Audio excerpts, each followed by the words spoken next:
Okay, welcome to our Zoom talk.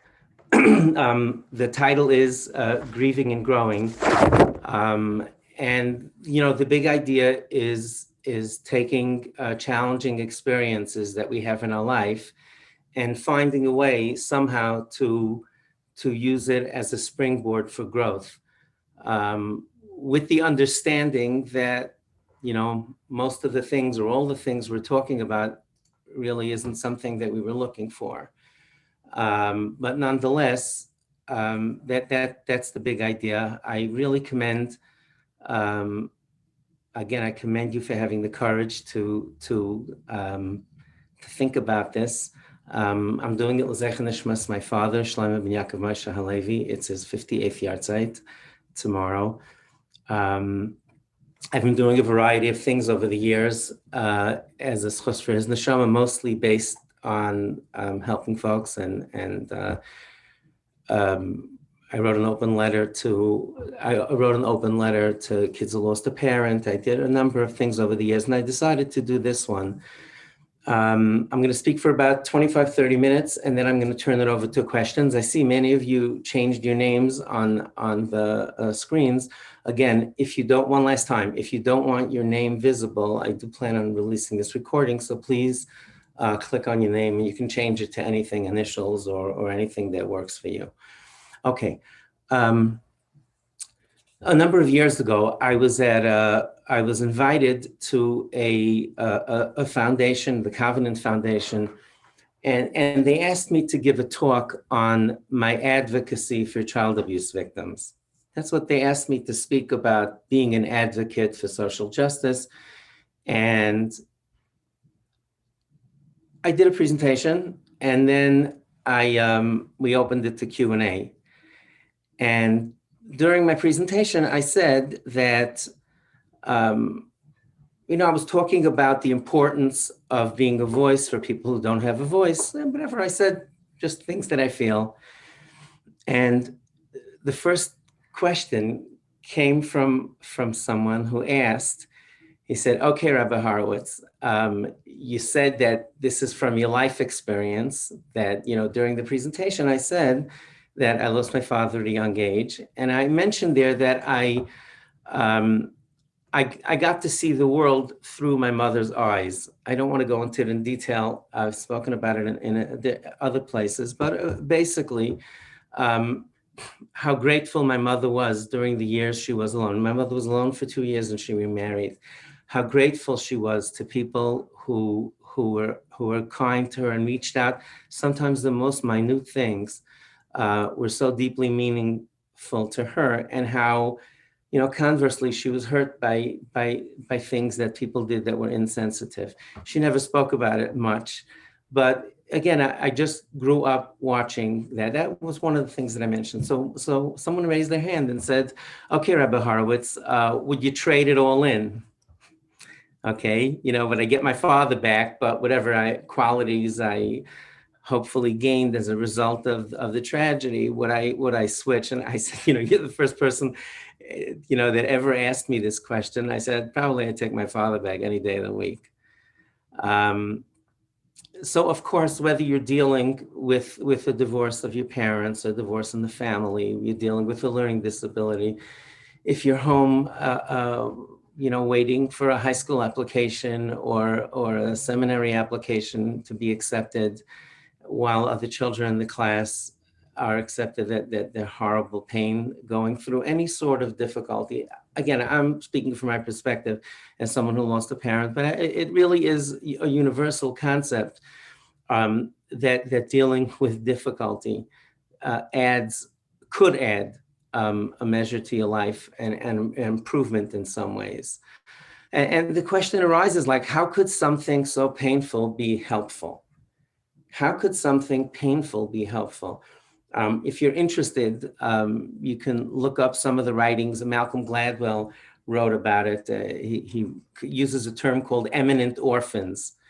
And he has a whole chapter in a David and Goliath, a book he wrote about this phenomenon. And he mentions some studies that were done. 12 out of 46 United States presidents lost a parent before the age of 10. Now, statistically, that's off the charts. I mean, think of the families, what percentage have, lost a parent before the age of 10. Yet, conversely, the research done on prisoners show that prisoners are 2 to 3 times more likely to have lost a parent. So it's quite obvious, which anecdotally we could think ourselves that dealing with a stressor could break a person, could put a person under enormous stress. And I'm going to talk later about nourishing yourself and making sure that you feed your emotional wellness if you're dealing with a tragedy of sorts or any sort of challenge. But it has the ability to improve, and it has the ability to offer a challenge. Look, I won't lie to you. That's not the way I'm wired. This is something that's of real magnitude, is something that you deal with all your life. It really becomes just part of you. It gets better, it gets worse. Sometimes it changes. When I was a kid, I felt sorry. When Yahrzeit Day came, it's a grueling, just a very, very difficult day of the year for me. And even at my age, when I was young, I felt sorry for myself. And then I got married and we were busy with little children. And honestly, I didn't have too much time to think. And now, having this chus of having grandchildren, it's almost unbearable. I feel bad for him that he was cheated out of life. And all the things that he missed. And sometimes, honestly, it's like almost unbearable. But it's different than I felt as a child.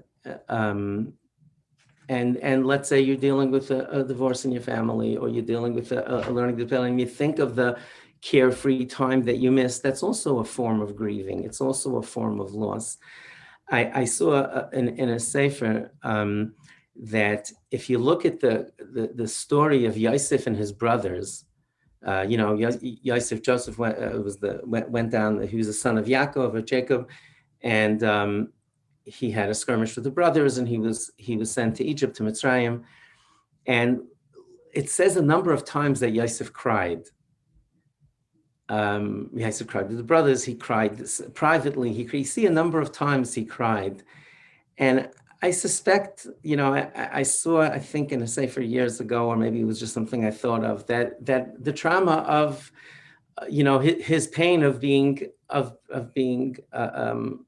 odds with all his brothers and being sold as a slave, even though he was the king of, the second in command of Egypt. He had a scar tissue. He had a little scab that was being yanked off when he went through emotional times. And I think my first message is that really, really go for professional help. There was no grief counseling when we were children. People told you to suck it up. There was just no such thing. Maybe there was, and we didn't know about it, but it was almost 60 years ago. And we just had to cope as best we could. And you'll say, look, doesn't seem to have bothered you. That's not the way it works.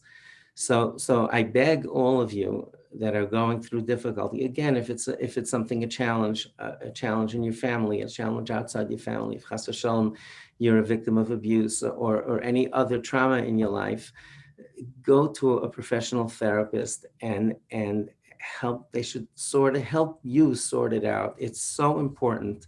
I cannot tell you how important it is. I'm not capable of helping someone in this. I refer them to a therapist. I'm not a therapist myself. But it really is important to do that.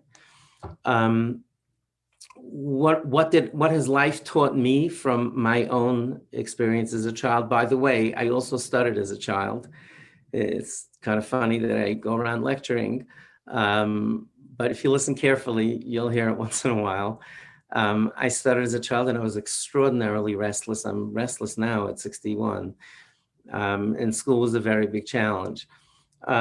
But, I think that the opportunity of going through difficulty and having to face, an uncomfortable situation, a painful situation, I believe, at least for me, at a very young age, I had a real appreciation for the gift of life.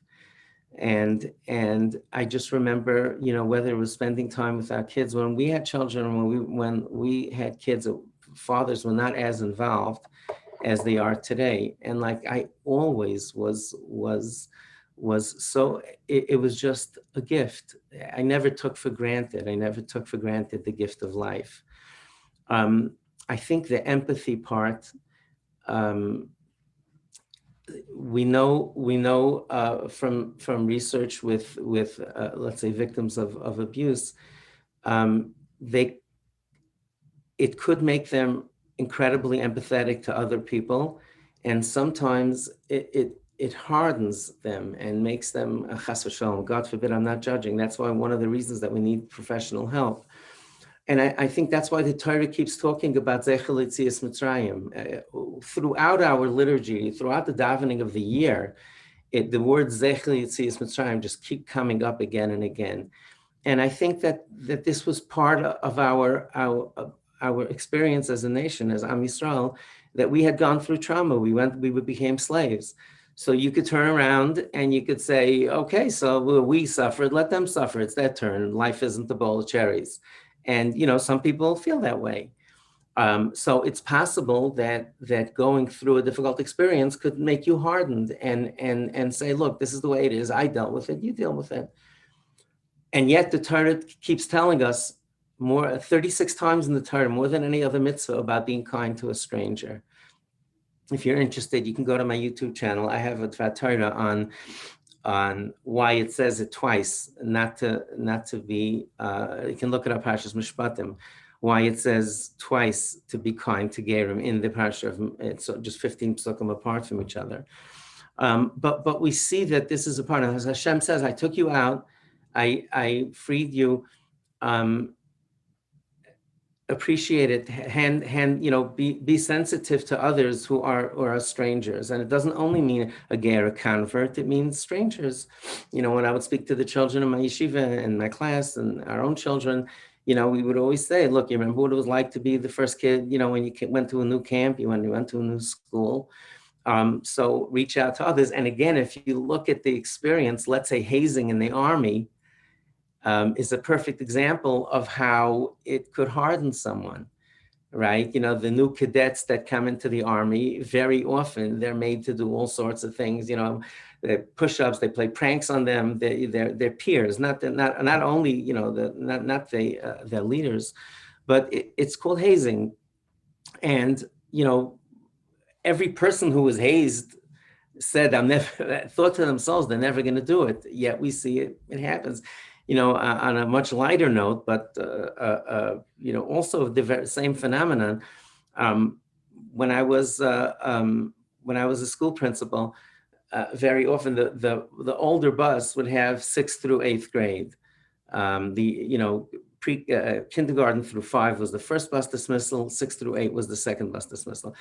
And invariably, the 6th graders would come and complain to me that the 8th graders were, taking the best seats, and I'm not talking about bullying, but they were, bossing them around. Bullying I would take very seriously, and I wouldn't say it's a lighter thing. So I would tell them, I say, okay, guys, I'm going to do my best to take care of it. But remember, 2 years from now, I expect no complaints from today's 4th graders, because when they come to 6th grade, of course, it was the same thing. Some of the time, we hope that they learned their lessons. But this empathy, really, we have the ability to become empathetic because of our experiences, and working it out and sorting it through allows us to really just naturally become more empathetic and makes us kinder people. One third thing that I just want to point out is that sometimes it gives us the tools to deal with stressful situations. Nobody waltzes through life without going through real challenges. And dealing with a very serious issue like the ones we were discussing allows us to develop the tools to deal with the invariable stuff. We all hope, we raise our children, we hope and daven that they should, waltz through life. That's not the way it works. We all know, we get fired from a job, we have difficulty, the illness, chas v'shalom. And when that comes, sometimes having a serious experience earlier in life that was very painful prepares us for it. I did a talk at the beginning of COVID with Dr. Jonathan Schwartz. He's a Rav in Hillside, New Jersey, just a wonderful human being. And he's also a therapist and runs an anxiety clinic. So I interviewed him because so many of us and our children were anxious. And he astounded me. I hadn't thought about it, and it was really a chiddush, as we say. It was something counterintuitive, but it made a lot of sense once he explained it. He said that, in fact, his patients that had gone through treatment of their anxiety, many of them were doing better than the other people in their lives because they developed tools to be able to deal with it. They developed the tools to be able to deal with it. And Malcolm Gladwell has a whole chapter on this in his book. Again, David and Goliath, I would encourage you. He's a brilliant, brilliant author. And he says that when we've seen tragedy and lived through it,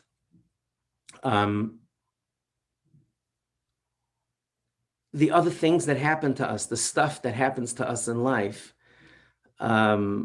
just seems like stuff, in the context of dealing with a major issue, in especially in our formative years, gives us a stronger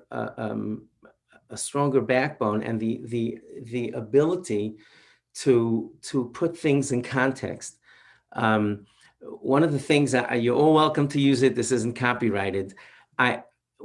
Growing up, I was trying to convey to our children this value, the notion of put everything in context. And I tried a number of ways that really didn't work. Obviously, I'm not going to tell them, I had a tragedy. This is nonsense. Of course, nobody wants to hear that. Nobody ever wants to hear that. That's why the Chachamim say that during Shiva, when we pay a Shiva call, we shouldn't talk first, because they don't want to hear about your problems. They just want to talk about their pain. So that's certainly not, not a winning formula. But I came up with this idea. Again, you're welcome to use it. In New York City, there's the New York Times, and there are two tabloids, the New York Post and the Daily News. The tabloids have screaming headlines every day, and it's whatever's going on. There's a snowstorm, whatever's going on in the political world, somebody got into a scandal, whatever. The New York Times is very measured about how their headlines go. I listened to a presentation once from the editorial board. It was actually absolutely fascinating. They said that they consider themselves the paper of record. Whether you agree or disagree is a different story, but they consider themselves the paper of record. And he said that when they decide how to apportion a headline, how many columns? There are 6 columns in the paper. They say 50 years from now, looking back at this event, how important would it be to people? How important would it be to people? And that's how so when you see a full banner headline, a 6-column headline, that's something that's historical. So when a new president gets elected or something else happens that's meaningful in the world, sometimes, it seems a little bit, it might even seem a little bit overdone, but that's how they do it. So I told this, at least from my perspective, it worked in a meaningful way. So I told the kids, I used to tell our children when they said something, of course I would listen first and try to deal with it. And then I would say, I didn't always do it, but sometimes I would say New York Times and New York Post. Is it a headline that's just for today? Is it an irritant that you'll deal with and forget about? Or is it something real and meaningful that impacts your life that 50 years from now, you'll know about it? So that's just the way that I had, of dealing with it in a way to put it in context. And I think that the challenges in my formative years, helped me do that. Like, this is not a New York Times headline, folks, even if it's something that's very significant. For the time. And I'm going to read you a clip. I just thought of it when I was preparing for the talk today. There's a song called "This Ain't Nothing." Okay, the fellow's name is Craig Morton. You can look it up. It's the video on YouTube. The video for the song is completely kosher. It's completely tsanua, and it talks about interviewing. A reporter came and interviewed this elderly gentleman who was standing outside his farmhouse, and someone stuck a camera in his face, and he said, "Tell the folks, please, Mister, what are you gonna do now that this twister, that was I'm sorry, I don't know if it was a tornado, or tornado went through. Tell the folks, please, Mister, what are you gonna do now that this twister has taken all that's dear to you?"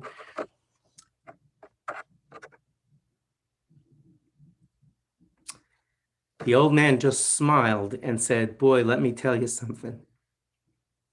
This ain't nothing." He says, "I lost my daddy when I was 8 years old, a cave-in at a mine. I lost my baby brother, my best friend, and my left hand in Vietnam." And he watched his wife pass away. He said, "This ain't nothing." That's really what it means. And by the way, parenthetically, when you're dealing, I'm just telling you for myself, if you're going through a tough time, whether it's a New York Post, whether it's just, a 4-inch flood like we had Erev Pesach this year, whether it's something that's very disruptive, just even if it's a day or two, it's extremely disruptive. If you're down, if you're hurt, if you're in a dark place, I believe you just take encouragement wherever it comes. I get comforted walking in nature. Sing. So, the song at one point in my life, the song was just very meaningful. He said, "I learned at an early age, there's things that matter and there's things that don't." Now, ironically, he says, "So if you're waiting here for me to cry," look at me, I hate to disappoint you, boy, but I won't. So that's I think the third component of this is that it allows us to frame things in a way where we put things in context, even if they're worrisome at the time or difficult at the time. Like, we have the feeling somehow that we're going to get it.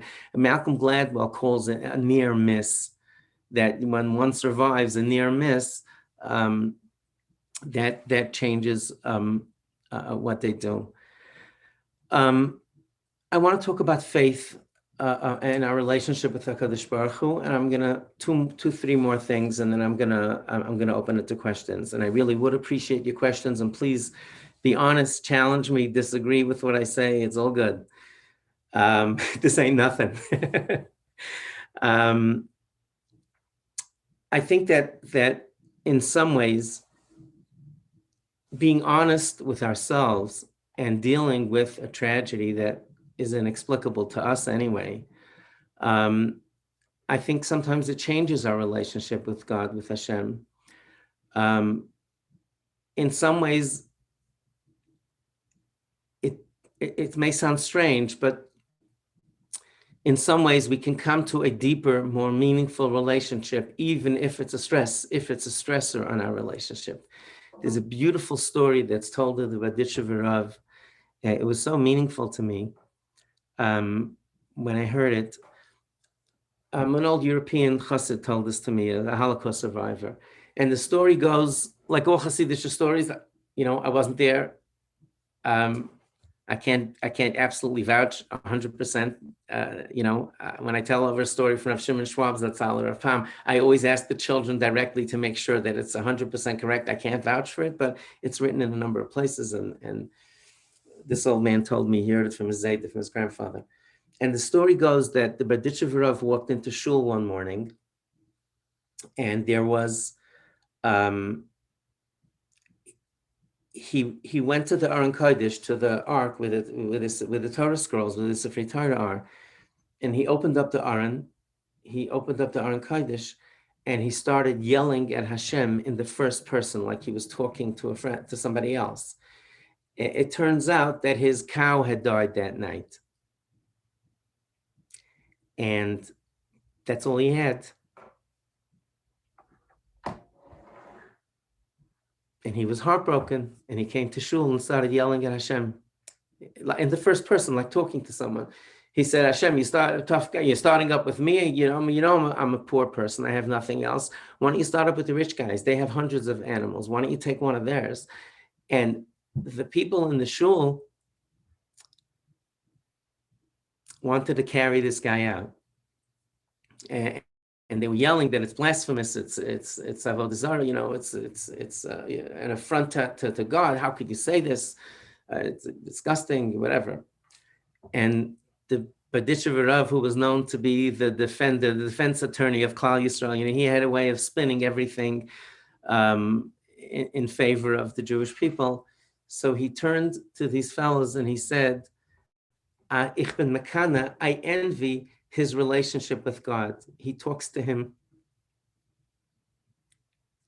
like he's talking to a friend of his, even parenthetically, even though he was yelling. That's what the Rav was saying.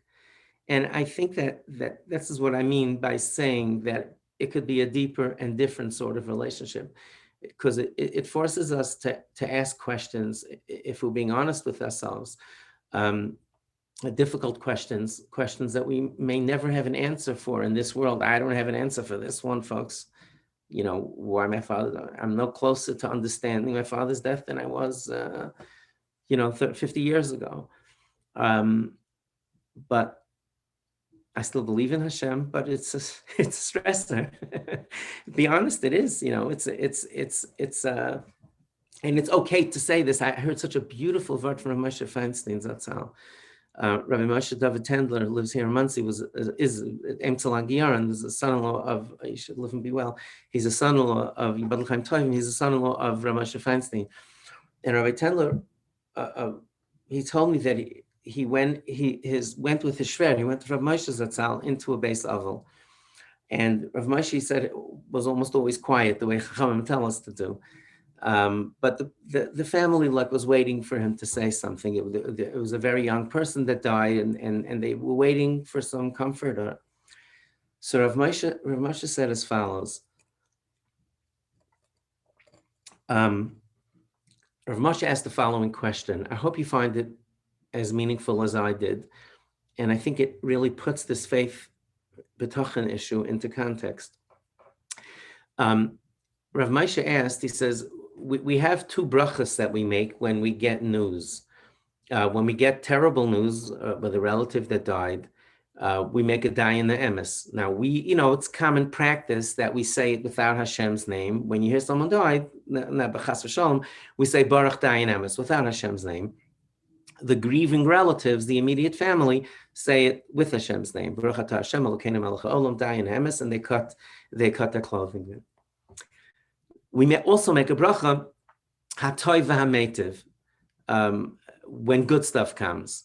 Hatoiv, that's good, and metiv is like a verb, makes it good. So we thank Hashem for making this good news. Ask Rav Moshe, this is what he said in the Shiva home where this young person had died. So Rav Moshe says, hold it, we were told that everything Hashem does is for good. So if we believe that that's the case, and we hope we do, so we should make Toiv v'hametiv at a funeral. The relatives should say, Baruch atah Hashem Elokeinu melech haolam hatov v'hametiv. It's good. I don't know why it's good, but it must be good because God did it. So they should say Tov v'hametiv.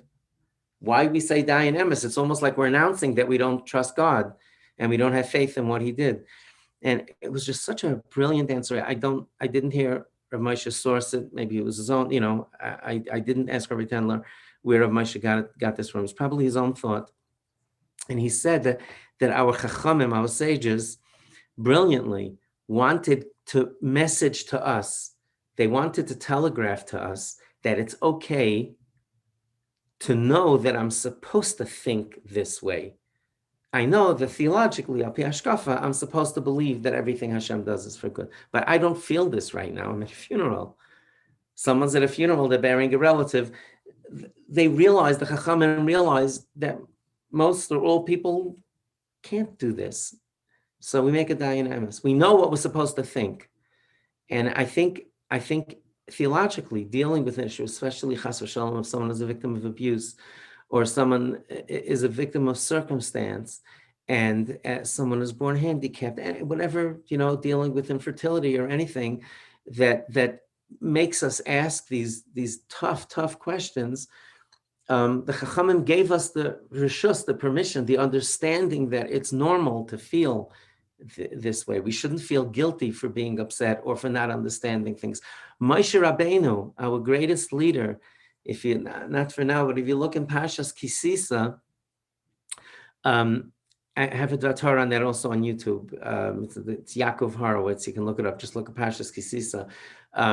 He asked Hashem, Hadieni nas drachecha, tell me your ways. Hashem forgave the Bnei Yisrael for the sin of the Egel. And he said, Hadieni nas drachecha, Hashem, teach me about your ways.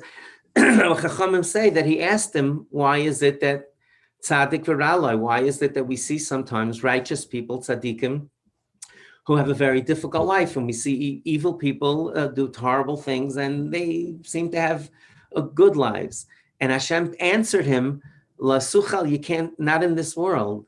So again, another example of Moshe Rabbeinu himself asking Hashem these questions, and Hashem says, again, there is interpretations of this. If I remember, I have your emails from the registration, I'll send you, I wrote a piece called Explaining the Inexplicable, a guide to parents to help explain tragedy to children. So this is as far as the faith issue goes.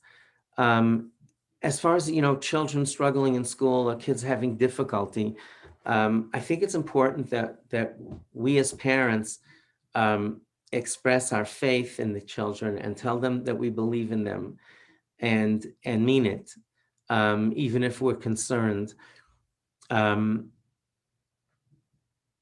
Someone just today, a friend in a foreign country that was dealing, literally today, a few hours ago, someone in a foreign country who was dealing with a terrible tragedy, a very bad tragedy, and was doubting themselves and whatever,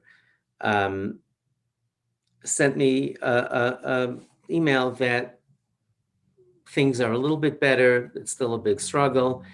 And I wrote back, like I told you last time, the last time was a year and a half ago, if you were a stock, I'd buy. I just said that if you were a stock, I'd buy. You buy low and sell high. So, and the person wrote back that for a year and a half, it gave them chizuk, it gave them encouragement when they hit a down part in their life. And I think that's also just a very important thing. I want, again, for us as adults and as friends, to say kind words. We're not going to solve their problems. They don't expect us to solve their problems. What they'd like to see is encouragement and a sense that we're supporting them, especially our children when they go through difficult phases. Just a little, perhaps humorous or otherwise. I met an old student of mine who was extraordinarily restless and constantly getting in trouble as a kid. And, it's funny, my first students, by the way, I started teaching when I was 22. I'm 61 now. I'll be 62 in a couple of months. So my first students are 51 years old. I taught 8th grade, so I was 9 years older than them. So I have a wide range. I have 2 generations, Baruch Hashem, of kids that I taught. But so this kid was a student at my school, and we were chatting and joking around. He had the same bubbly personality that that served him well in life and was difficult for him in school.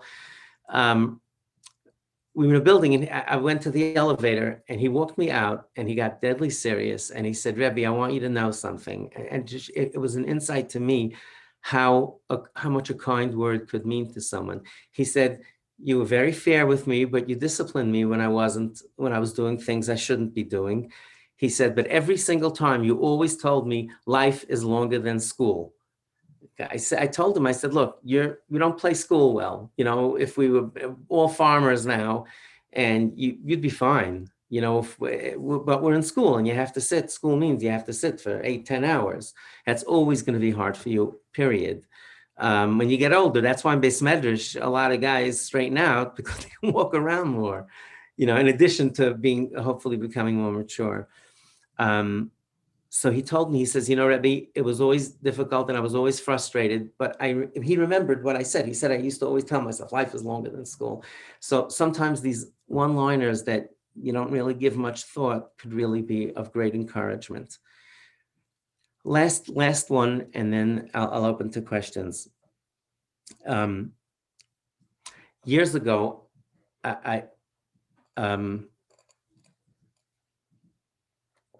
excuse me, please. A father came to me with a dilemma. And what happened was this was years and years and years ago. His wife had died when his son was in 5th or 6th grade. And his son was a star student, like A+, Aleph plus, every teacher's dream. And he sort of went on strike, like after, I guess he was angry with Hashem or whatever. I can blame him. His mother died after a long illness. So he basically went on strike and he stopped learning like all of 7th grade. And the father came to me and he said, look, I need to pick a high school for my son. If my son's going to be learning, he could go to the best yeshiva in the world and be a star student there.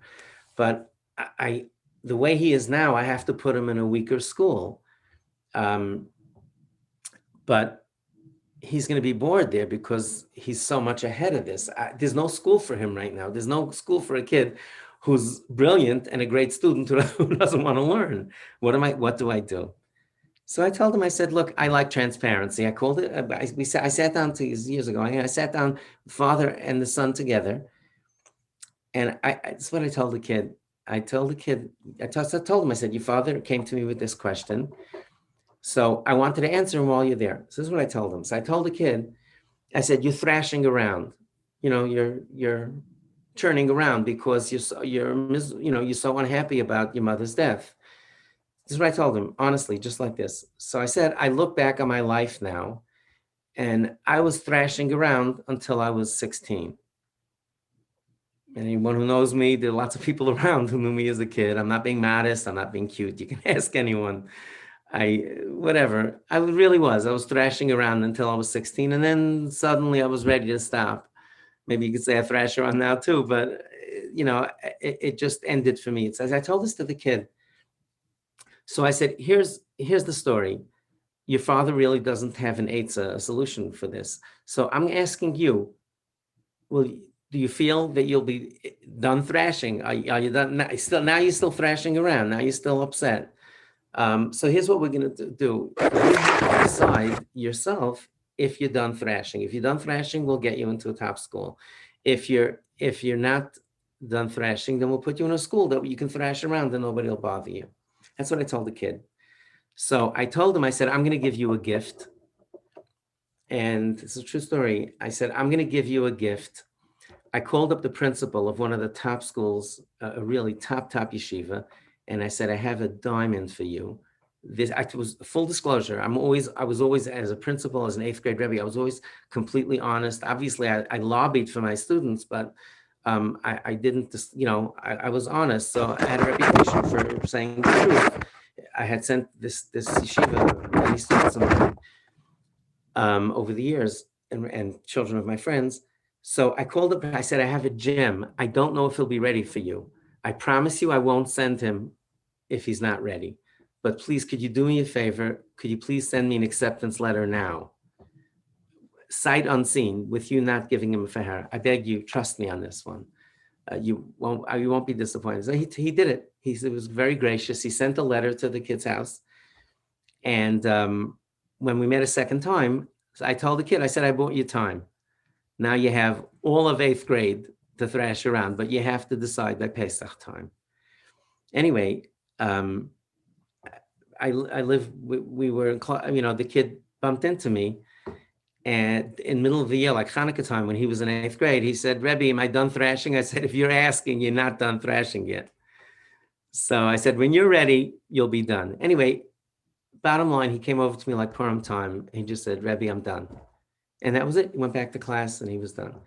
So as loved ones of children who go through difficulty, or being self-aware yourself, if you're a child or a young adult that's going through difficulty or having challenges, just understand that sometimes you just need to thrash around. And what I said earlier about going for help, of course, stays and is true, but sometimes the toxic stuff just needs to get out of you. And hopefully you can go to a golf driving range and knock out 2 buckets of golf balls and get it out of your system that way. But everybody finds their own way. So be in touch with yourself. Don't be hard on yourself if you're finding it difficult. So to sum up, I think the grieving and growing, I believe, is a real thing. I think that this unwanted difficulties that we face as individuals, that some of us face, has the ability to make us kinder, more appreciative of life. It can give us the resilience to be able to overcome challenges later in life that might overwhelm other people. And we might just have the ability to say, this ain't nothing, and go on with it.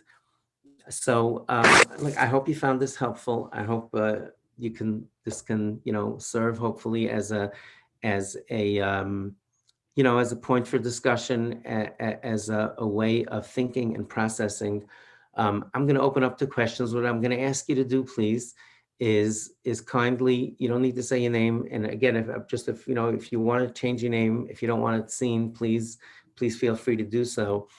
I'm going to unmute everybody, but please stay muted yourself. You might have to mute yourself manually.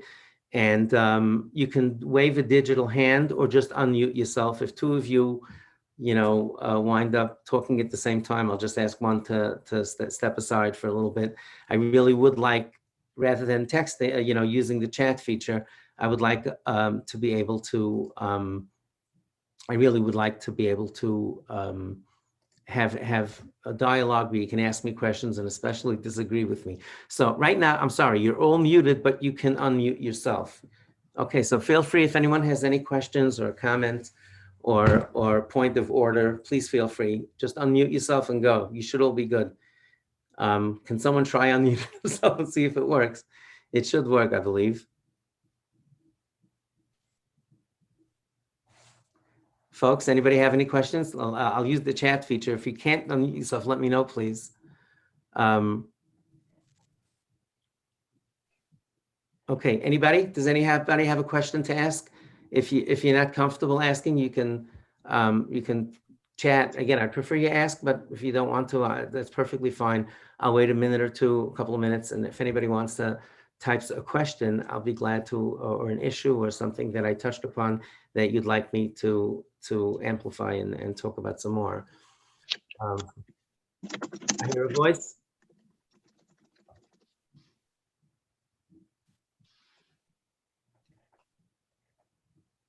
How does it work to speak? You just, okay, if you look on the bottom, it should say, this should be a mute, a line. Sarah, if you want to be, I don't see. You want me to be the guinea pig? Can you hear me? Go for it, yes.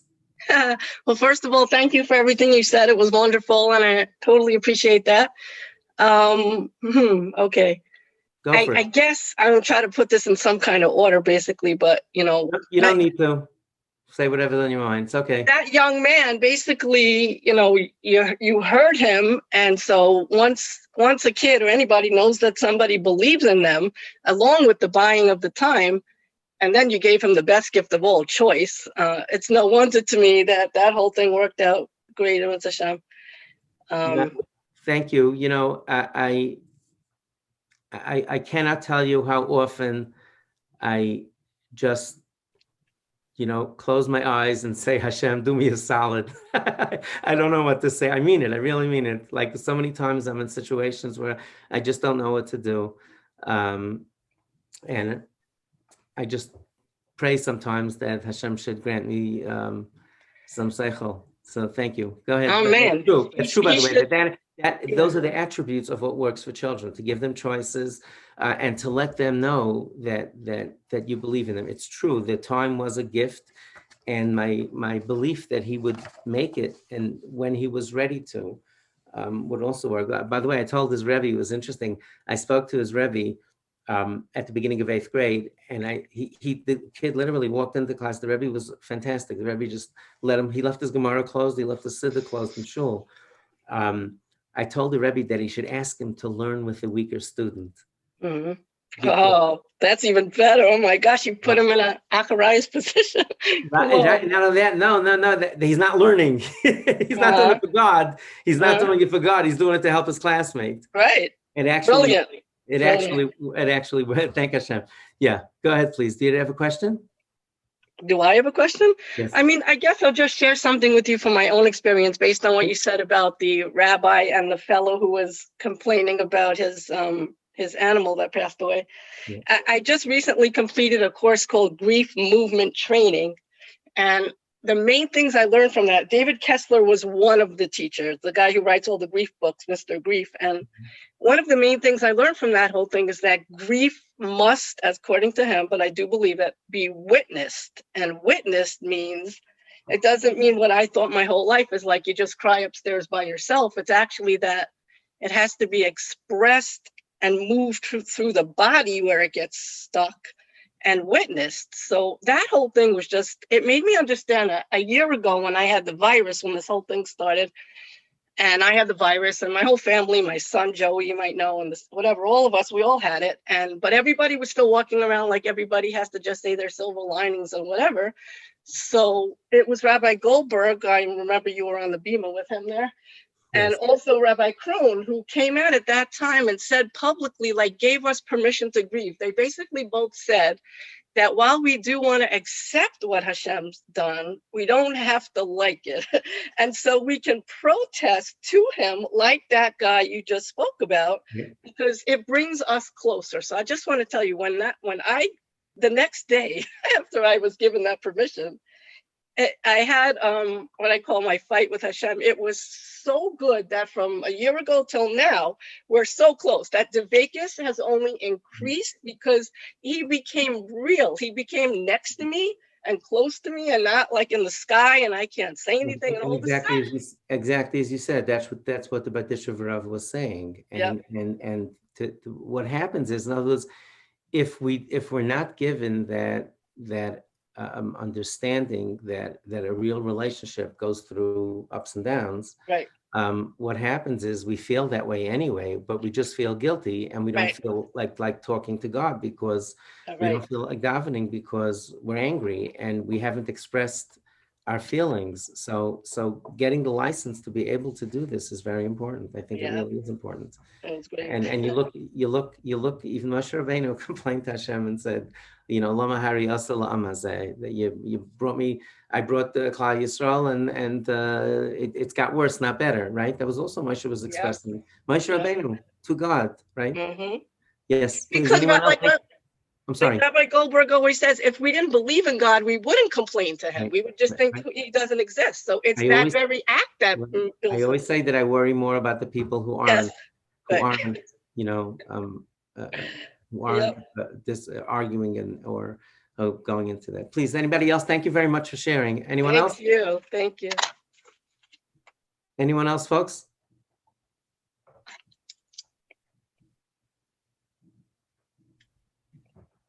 Anybody?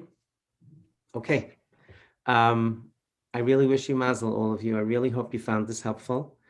And whatever it is that got you to listen, whether it's you're trying to help a loved one or you're trying to sort things through yourself, believe in yourselves. And from the bottom of my heart, I give you all a bracha that Hashem should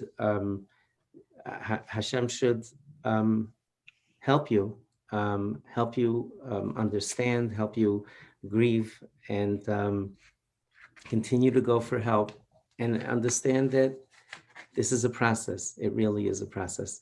Hatzlacha, everyone. Be well. Amen. Your dad's neshama should have a big aliyah. Amen. Thank you very much. Thank you. Amen. Be well. Thank you.